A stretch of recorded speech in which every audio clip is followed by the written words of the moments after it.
Hey everyone, I'm Melissa from Knitting the Stash, and this is episode 122 in the series. Welcome back to the yarn room. It's lovely to see all of you and to be spending some time up here. We're having our last gasp of winter, and I know I said in the last episode it was the last gasp of winter, but it's really just like winter's feeling a little bit huffy on the way out in March here. So we've got 3 days of like snow blowing. We're supposed to get a record low temperature of like 14 degrees tomorrow, so yeah, we did take a walk, but it was cold. I think I lost part of my right cheek to frostbite on this one, so yeah. Anyway, welcome to the yarn room. It's really nice to have you all here and to be up here on a Sunday morning. As promised, this is going to be a tale of 2 sweaters. It's just going to be in 2 parts. I didn't quite finish the second sweater, and I thought it might be better to split the episodes anyway. So we're going to talk about 2 different Lopi sweaters in these episodes. The first one is the My Lopi sweater by Sweater Freak, and the second one is called the Weatherman. I call it the Weatherman. It's just called Weatherman. It's a beautiful sweater that I'll be able to show you on the next episode. I'm just at the armpits on that one and about to finish the yoke, so we'll get into all of it. And it'll become clear why this is a tale of 2 sweaters. I promise. So what else do I have for you on this podcast episode today besides the finished sweater? I have a shop update for you. As many of you know, I run the Flock Farm Yarn Shop where I source small batch and indie produced yarns from around the country, around the United States, and we have a few new cool additions. Actually, I'm going to talk to you about 2 additions today, and then there's another edition that we'll do in part 2 of this episode because I want to give it its fair shake in terms of telling its story. I also want to say a huge thank you to everyone who signed up for classes after the last episode. We raised over $300 for Ukrainian refugees, and I donated the funds to CARE, which is a campaign where I thought it was pretty cool. About 90% of their proceeds, which is really high for a nonprofit, go directly to help people as opposed to going to the administration. We talked a little bit about that last time around. So over $300, thanks to all of you signing up for classes. I hope you enjoy the classes, and we've been able to send some money on to help people in need. And CARE in particular I thought was kind of cool because they focus on women, children, and families, elderly people, so you know, looking for those particular vulnerabilities in this kind of refugee crisis that we have going on right now. So that's where your money went. I hope you also enjoy the classes, and thank you so much for taking the time and spending the money to help other people. It's always a kindness that I appreciate. And I should have said at the beginning, for those of you who are brand new to the podcast, welcome. It's nice to see you here. This is usually a podcast about sweaters, in particular garment design, garment modification. I teach a bunch of classes over on Teachable about reading sweater patterns and beginning sweater modification and creative sweater modification, with more to come this summer. So that's kind of my speciality. But I like all kinds of knitting, and you'll find all kinds of fun things on this podcast, but I mostly just want to say welcome, and I hope you'll find some nice friends here, some nice fellow knitters and crafters to hang out with. We have a Ravelry group over in Ravelry.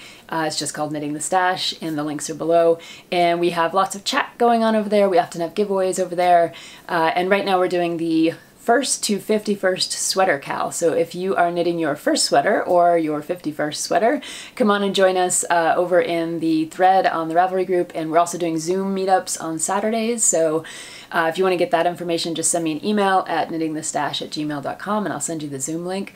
We've been having a wonderful meetup for the last, gosh, I think has it been 5 or 6 weeks? The rest of the Zoomies will be able to tell you. And it's been so wonderful. I've gotten to meet people like Nargis and Nanya, who's the knitting therapist. She also has a podcast of her own out there. Sunny and Deborah, and let's see, Katie's been there. Just yesterday, Erica joined us. And it's been just wonderful to meet everybody in person and actually get to talk about sweaters. So many people have finished sweaters. I know Megan has been on there for a few weeks and she finished a sweater, and yeah, there's just been some really wonderful community going on over there. So if you're interested in joining our Zoom chats on Saturdays, hit me up for a link and I'll be happy to send it to you and encourage you to come over and join us for our little hour-long Zoom sessions. And if you're coming back to the cast, of course, it's wonderful to have you here. Thanks for returning for another episode. And for anyone who's looking for me, you can always find me as Knitting the Stash just about everywhere, here on YouTube, over on Ravelry, on Instagram, and we have a Facebook group as well now. Yeah. But you can find everything over at knittingthestash.com, which is the main website, and that's where you'll find the Flock Farm Yarn Shop. So let me give you the update. Spencer and I took a little trip the other day to gather some more yarn for the shop, and as those of you who have been following the shop for a while know, one of the beautiful yarns that we have there is a Shetland yarn from New Hampshire, from Five Sisters Farm, and this is Meg Falcone and her daughters. It started as a 4-H project and it's just gone on from there.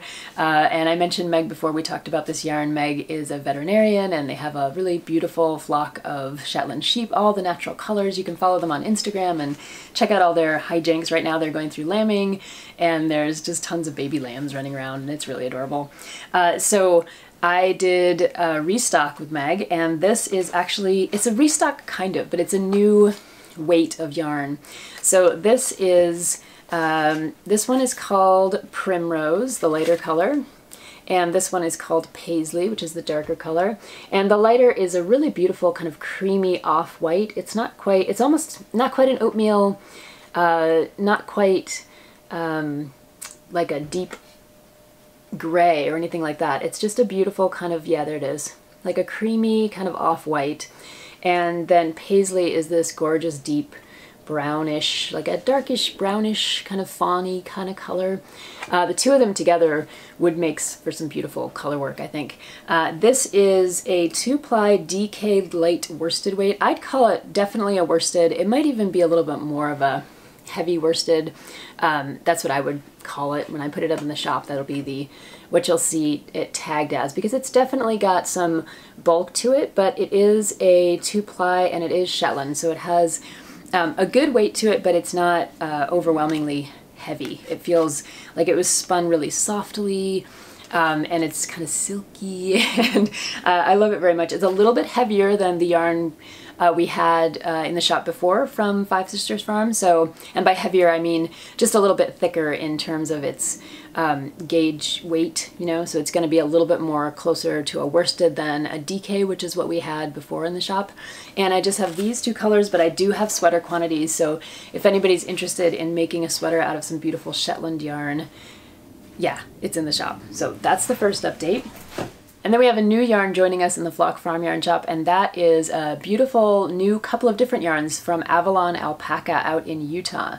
So this is Aline Roberts, and she has been raising alpaca for a little while now. It's kind of like a second dream career for her. And so we have some of her beautiful alpaca. And as many of you know, alpaca comes in a lot like Shetland, a lot of really beautiful natural colors. So we have 3 different colors of alpaca. This is a beautiful kind of golden brown, it's called Jerica brown, and it's named after the alpaca that it came from, which I think is adorable. I like knowing that my yarn has like a face, so this one is Jerica. The one in the middle here is Goldy Gray, and the one on the end is Xenia White. So we have those 3 beautiful colors of alpaca, and they are blended with 20% merino. So we know that working with alpaca, if you're just working with 100% alpaca, it can produce an incredibly drapey, beautiful fabric that will stretch out a little bit. But once you blend it with a little bit of merino, you add some memory to it because of the crimp in the merino, and some structure and stability to that alpaca, which really wants to relax a lot. So when you put those 2 things together, you end up with a beautiful blend of yarn. And this is, it has that, I think you can see it on camera, like just that softness of the alpaca, which is, I mean, it's like mushing a little marshmallow. It's so soft. I love this. And it has the kind of strength and stability of that merino that's blended in. So it's a wonderful combination. These are 120 yards each and 2.5 ounces. So they look a little bit different in size, but it's just the way that you know, whether or not the skein was spun up tightly or not. So we have these 3 colors of alpaca from Avalon Alpaca, and Aline is part of a kind of fun, cool, larger community out in Utah. She knows someone who has a mill, so she's able to mill up yarn a little bit faster than a lot of us who mill times in the country right now are stretching on to 8 to 10 months to a year. But she has a friend who has a mill, a mini mill, and they're able to put together some yarn pretty quickly, which is wonderful. And she's part of a larger community in Utah of people who are raising alpaca and Angora goats. So she also has some beautiful mohair in the shop. And we have one other mohair in the shop, and that is from Laughing Goat Fiber Farm. And that's directly down the street from me. They're wonderful. They raise tons of beautiful Angora and Cashmere goats, and we have their mohair in the shop as well.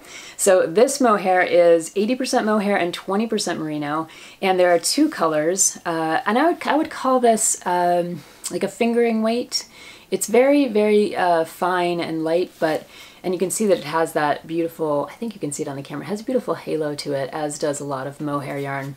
They are slightly different colors, and I'm not sure how well the camera will pick up on it. I did my best when photographing it for the shop. This one has a little bit more of a kind of slate bluish tint to it, and this one has a little bit more of a black undertone, and it's a little more matte and in its finish, whereas this one has a little bit more shine to it.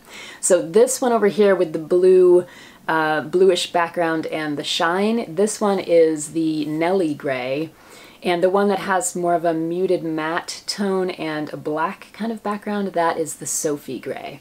And they're both absolutely gorgeous, incredibly soft. You can see the drape of the mohair and merino together. It's just gonna be beautiful for shawls and things like that. Like, oh, I love it. And I'll show you with the alpaca, with the merino, you can see it has a little bit more structure and stability and a little bit less of that complete drape that you might expect from the alpaca. So that's the other new addition to the shop from Avalon Alpaca. That's Alini Roberts out in Utah, and we're really happy to have her yarn in the shop. And I know a lot of you were looking for alpaca yarn, so here you go. Yay!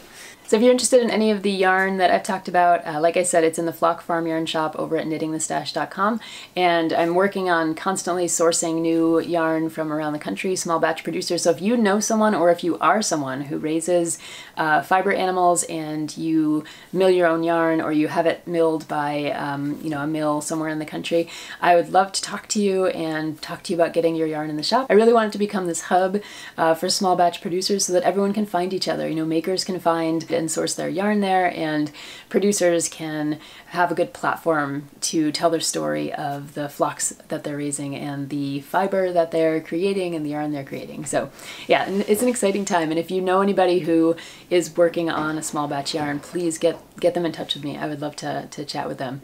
So let's get on to the main attraction of the podcast today, which is this finished object. This is my Lopi sweater by Sweater Freak, and it is a tale of two sweaters for a couple of reasons, but the main one is that I wanted to knit another Lopi sweater. I have a beautiful Lopi sweater that was sent to me by Albina McLaughlin in one of our exchanges, and I love it, and it's one of those sweaters that just wears incredibly well. I knit the two pups that we have, some dog sweaters out of the Alfloss Lopi, which has stood up incredibly well, and that was Lincoln Newman's beautiful patterns, and then I knit Lincoln Newman's Hopi sweater, which was a gorgeous Lopi sweater in 3 colors, and yeah, I gave that away as a gift to one of my dear friends. So I wanted my own Lopi sweater again, and I found 2 that I absolutely loved. This one, My Lopi Sweater, it's actually called My Lopi Sweater, that's why I'm saying that. And then this other one called Weatherman.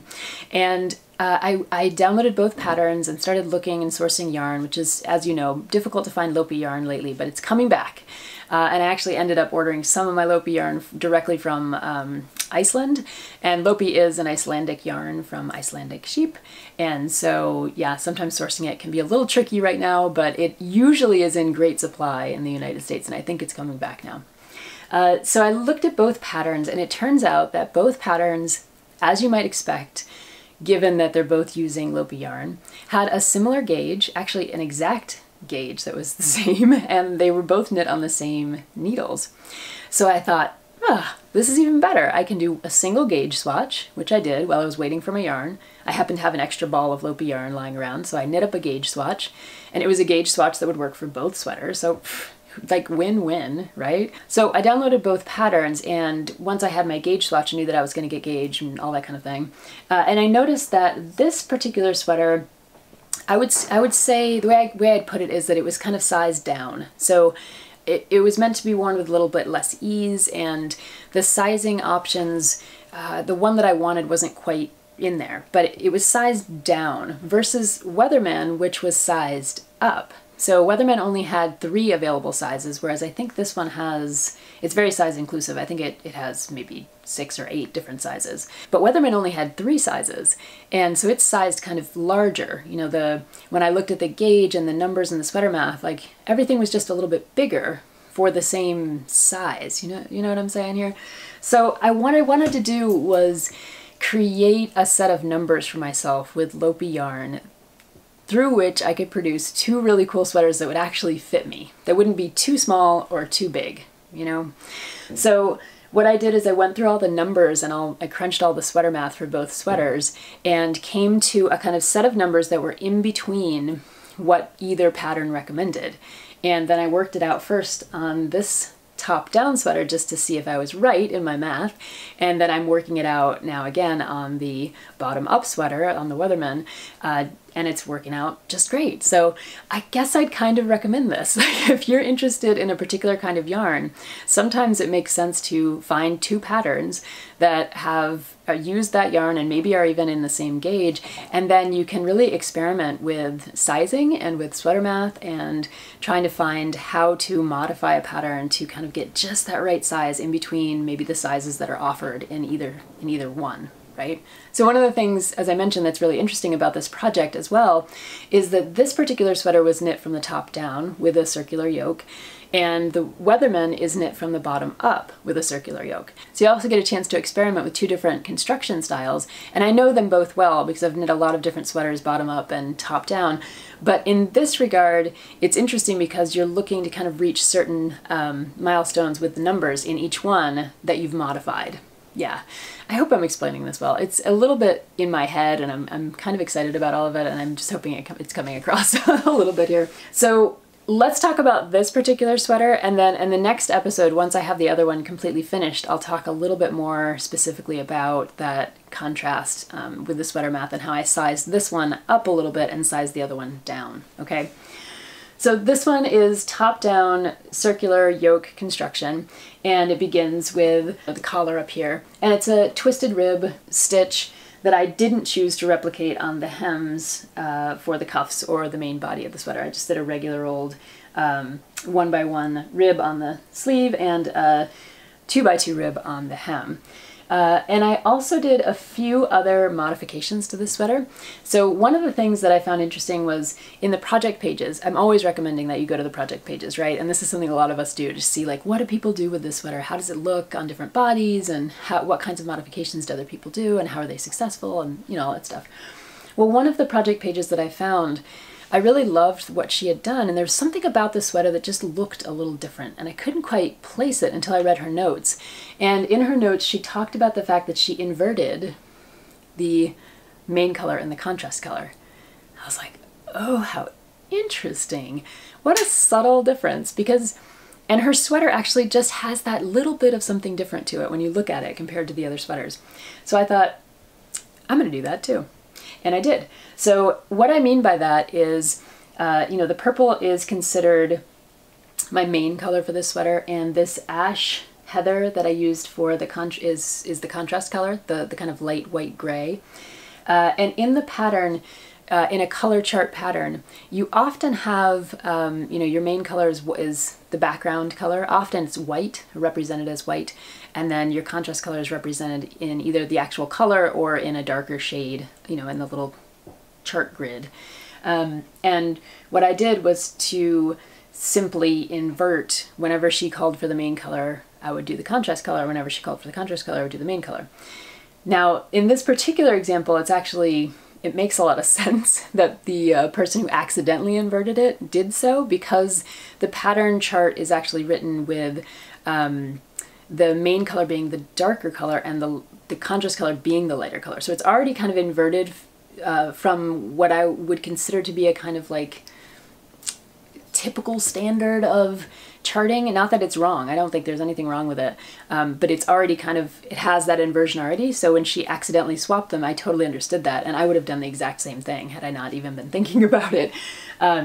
And what it does, what it means is that where you see the ash gray, it doesn't matter so much for this bottom part, because all it would be is, you know, swapping it over just a little bit. But up here in the main pattern, wherever you see this ash gray prominent, that's where you would have the purple, and then the ash gray would be this other background color that is the purple. Does that make any sense? I'll try to show it to you up close here. So you have to imagine all of those different designs inverted, so that where you see white would be purple and where you see purple would be white. Yeah, I just find it kind of fascinating to think about, and it would be really interesting to knit this sweater again and do, you know, do it correctly or according to the pattern, wherein your main color is your main color and your contrast color is your contrast color. Anyway, I'm fascinated by this kind of stuff. So I inverted the colors, as did one of the other test knitters, and I really quite like the effect. I also did a split hem down here on the bottom, and I put up a tutorial just this past week about how I split my hems, both for this sweater, going in the top-down direction, and then I also showed how I split my hem for the Weatherman version, which is the bottom-up version of this, of a different Lopi sweater. So for those of you who are interested in hem splitting, there's a tutorial up there now for you.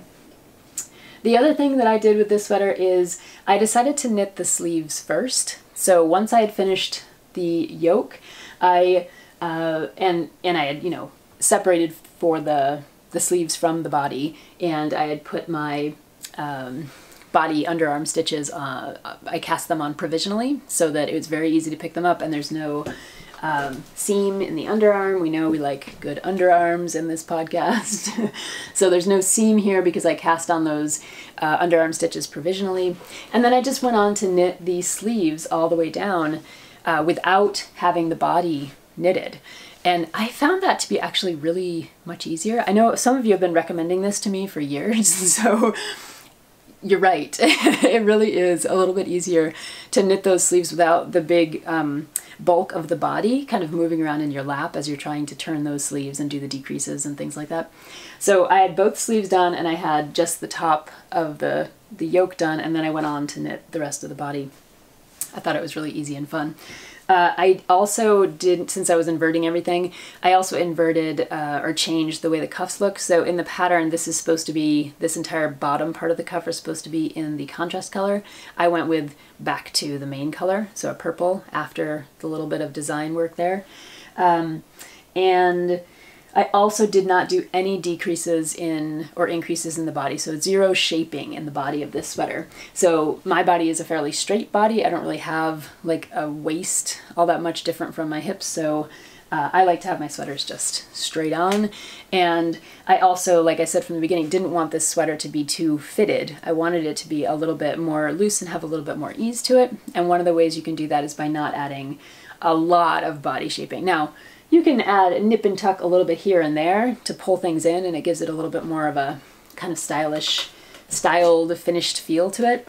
The other thing I talk about in my beginning modification class is that if you're not interested in putting your shaping on the sides of your sweater, because sometimes it's a little more difficult with the math to get it in exactly the right spots, and it can also pull a sweater in ways that aren't always as flattering, you can put your shaping right here on your back. Just to pull in a little, like if you wanted to get rid of a little bit of fabric, you could put a couple of decreases here on your back, and then they're out of the way, they're not on the sides, and it might be a more flattering look for you. So there are options here if you didn't want to do the shaping, or if you wanted to do the shaping but you wanted to put it somewhere else. So those were most of my modifications for this sweater, and I will say, according to a lot of the Ravelry project pages for this one, most people didn't feel like they needed to modify the sweater to make it fit. So the depth of the yoke for the size is spot on, you know, sleeve length is really great, sizing for the bust is really great, and like I said, the only modifications I did in terms of sweater math were to kind of bring this sweater up just a little bit and bring, because I was bringing my Weatherman sweater down just a little bit, I wanted them to kind of meet at the same stitch counts. And other than that though, I do agree with the Ravelry project pages and the other knitters. This is a wonderful sweater pattern. It really does a good job of catching the right number of stitches for the right size. And had I not been doing this experiment with, you know, my Lopi sweater meets the Weatherman, I think I probably would have followed one of the sizes pretty exactly, and I think it would have come out with a really good result. So it's a good solid pattern, base pattern to work from, especially because it just has all the right, it makes all the right moves in all the right places. So since we're talking about Lopi yarn, this is the yarn I used. I think it's, I can never tell if it's 1414 or 1358, but I'll put the shades down below. It's a beautiful purple that has a lot of other colors in it, as with a lot of the really fun Lopi yarns. It has some red spots that pop up, it has some blues, it has some oranges even, so it makes for a very complex background color. It's not just this plain purple, it has a lot going on, which I really love. And then the other color I used is this, I just tucked it in here, is this Ash Heather, which also happens to be one of the contrast colors for Weatherman. So these two sweaters were meant to cross paths at some point, and I'm glad that they happen to be crossing paths in my knitting needles. So those are the two colors that I used, and like I said, I feel like the depth of color in this purple is really pretty incredible, and I would love, it's my favorite color. You guys know purple's my favorite color. So I'm really happy to have yet another purple sweater. Yeah. So the Weatherman, I'm just going to give you a little preview of it, and I have my Weatherman in my S-Diva Designs bag, and this is a bag we do have over in the Flock Farm Yarn Shop.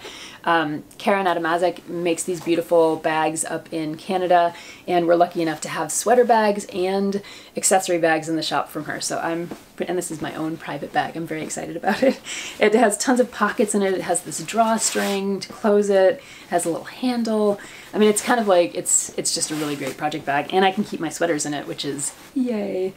So this is the main body of the Weatherman, and you can see maybe that it also has the split hem, and it's knit in the Lopi yarn, and I've gotten up to the point where I have split for my sleeves and my body, and I'm gonna pop a tutorial up about how I do that, because I am knitting this from the bottom up as is called for in the pattern, but I don't want to knit the sleeves separately and add them on. So what I've done is provisionally cast on the sleeve stitches, and that allows me to work the rest of the yoke and then pick up all my stitches around the sleeve from the provisional cast on and my waste yarn and knit the sleeve down. So I'll put up a little tutorial about that on YouTube in the next week or so, in case you're interested in making that move with your sweaters. And I've talked about that move with the Kate Davies sweater that I just finished recently.